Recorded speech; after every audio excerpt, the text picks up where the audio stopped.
Премьер-министр Мухаммедкалый Абулгазиев находится с рабочей поездкой в Баткенской области.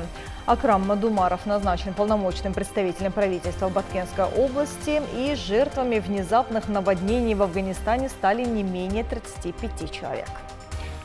Об этих и других событиях в ближайшие 15 минут в студии работает Джибек Капарбекова. Здравствуйте.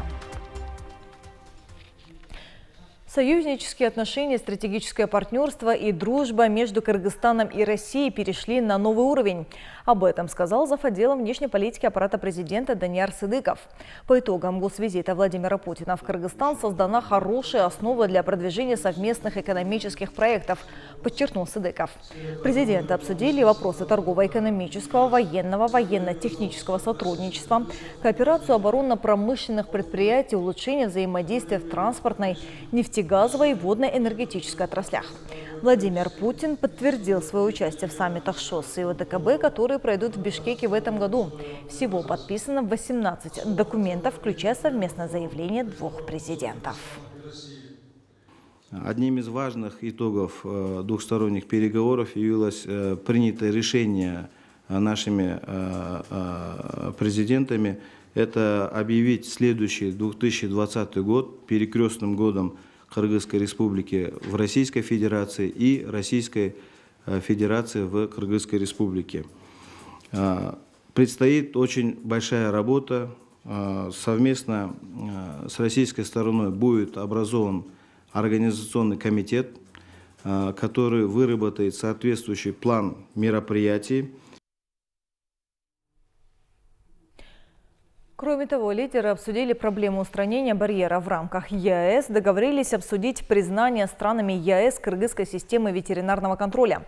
Как сообщил зав. Отделом политики и стратегического развития, экономики и финансов аппарата президента Данияр Иманалиев, на межрегиональный кыргызско-российский форум, который состоялся в рамках госвизита, приехали представители 18 регионов России, а общее количество достигло более 800. По итогам подписаны 53 документа и соглашения, а также проектов на 6 миллиардов 100 миллионов долларов.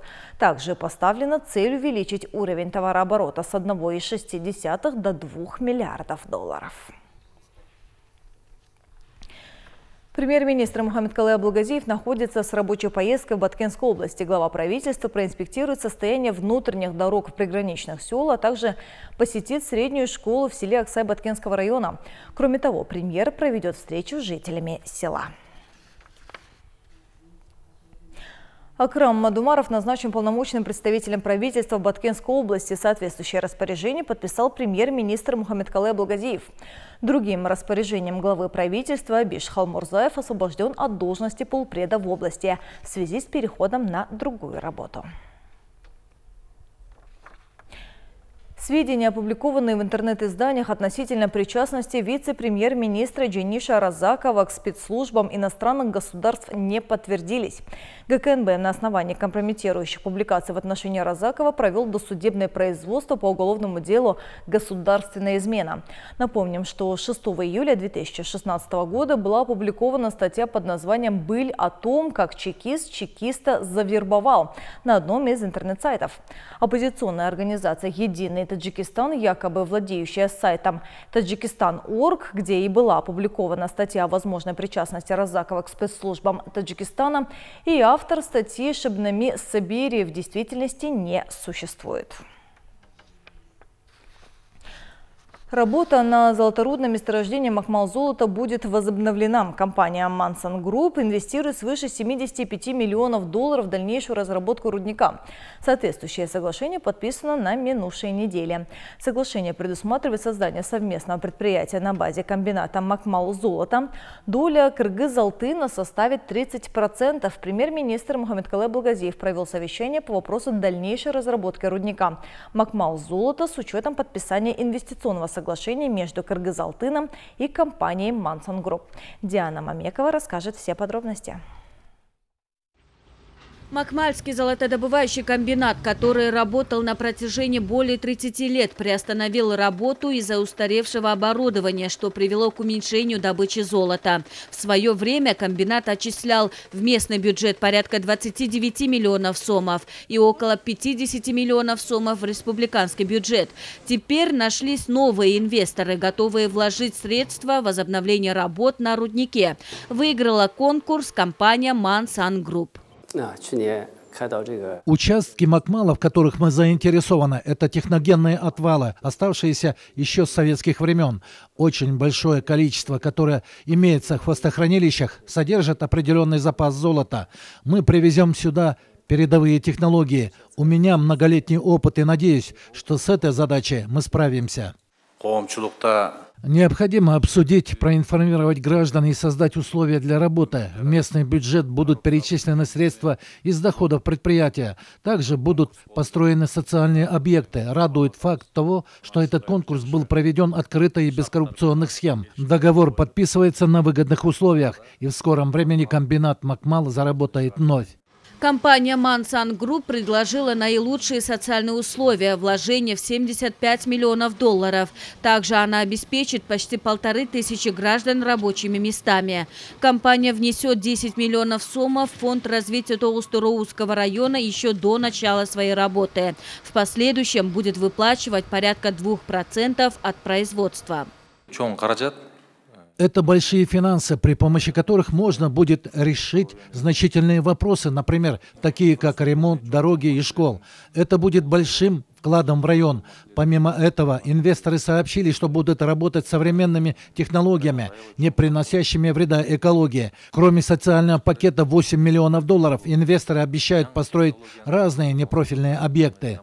А это молочные и кирпичные заводы, теплично-модульный комплекс из поликарбоната, модульный завод по переработке меда. Учитывая, что строится альтернативная дорога, построить вдоль нее АЗС и двухэтажный отель, магазин, мини-маркет, кафе, ярмарку, трехэтажный гостинично-туристический комплекс.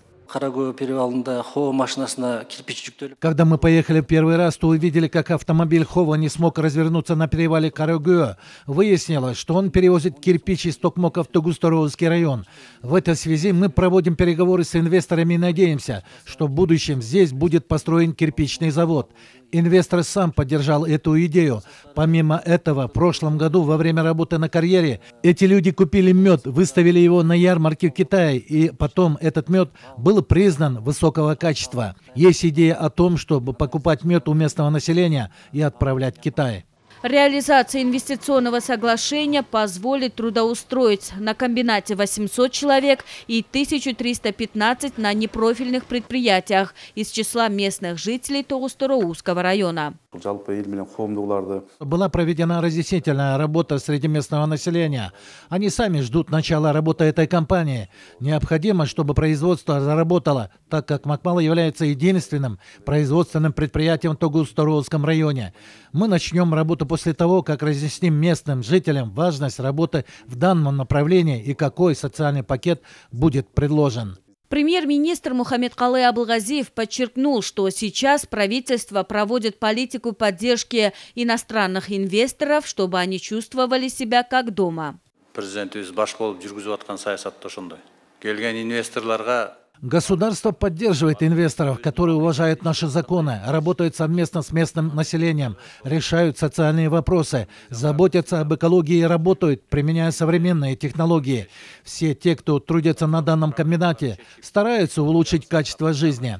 Наше обязательное требование – обеспечить местное население работой. Возможно, некоторых специалистов вы могли бы отправить на повышение квалификации. Самое главное, не будет никаких препятствий. Я вам, как глава правительства, даю гарантию. Вы должны вести свою деятельность в рамках закона.